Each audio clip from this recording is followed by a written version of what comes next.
eu vivo a educação como consumidor.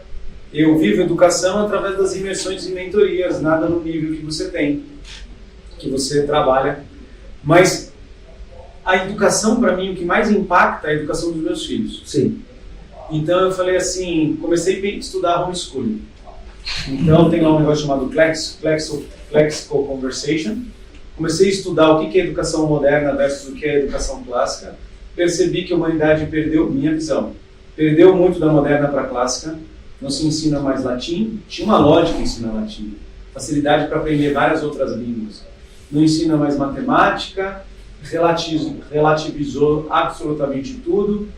Não separa masculino do feminino. Mistura tudo numa só. Comecei a andar com os meus amigos empresários, onde eles colocavam os filhos, pagavam milhões e milhões de reais ali na escola do filho. O menino não sabia se era menino ou menina. A menina não sabia se era menino ou menina.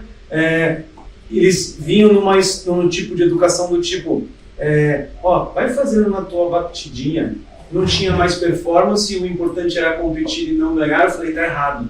Deus não fez isso.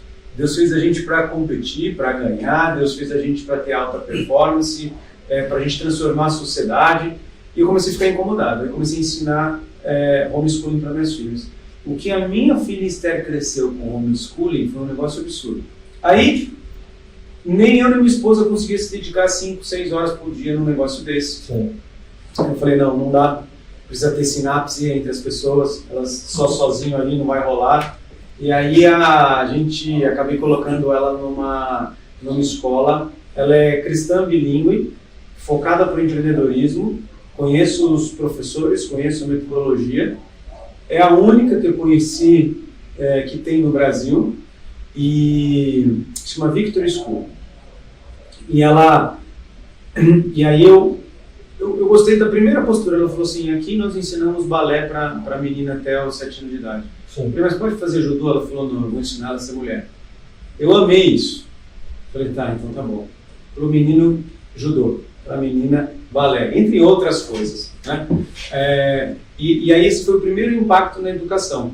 O que eu senti? Senti uma sociedade extremamente corrupta, totalmente enviesada, com uma formação de gente sem capacidade crítica para pensar, para poder discutir. E eu falei, meu Deus, eu não sabia que eu estava nesse mundo. Foi aí que deu o primeiro despertar da importância de educar. Eu falei, quem educa sou eu.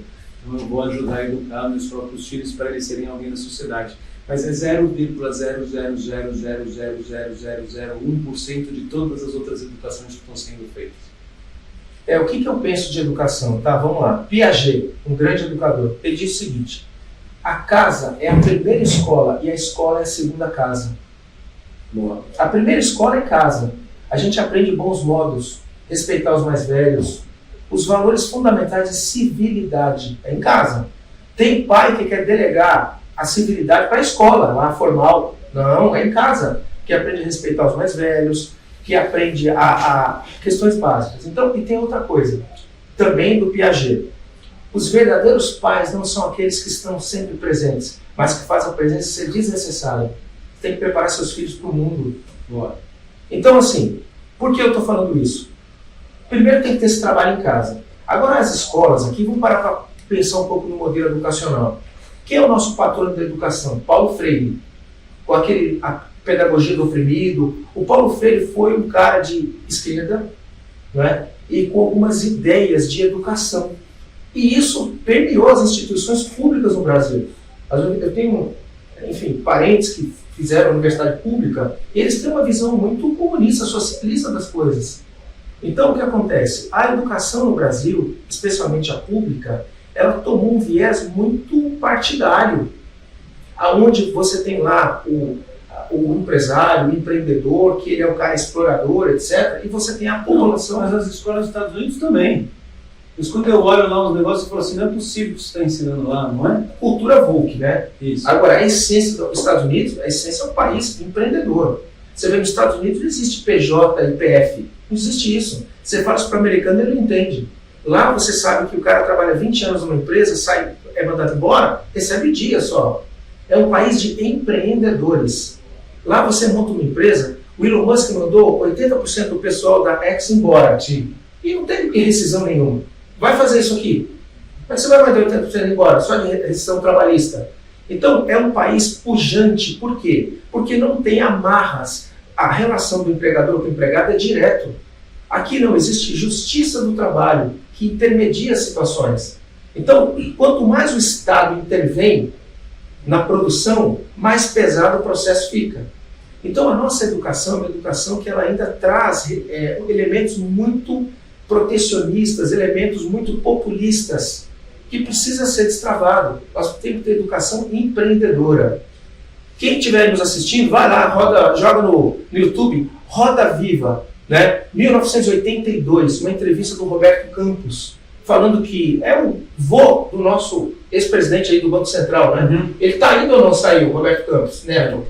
Então, ele fala que o empresário é o dínamo da sociedade. Então, nós precisamos ter educação empreendedora. Então, as pessoas precisam entender que quem gera riqueza é o empresário.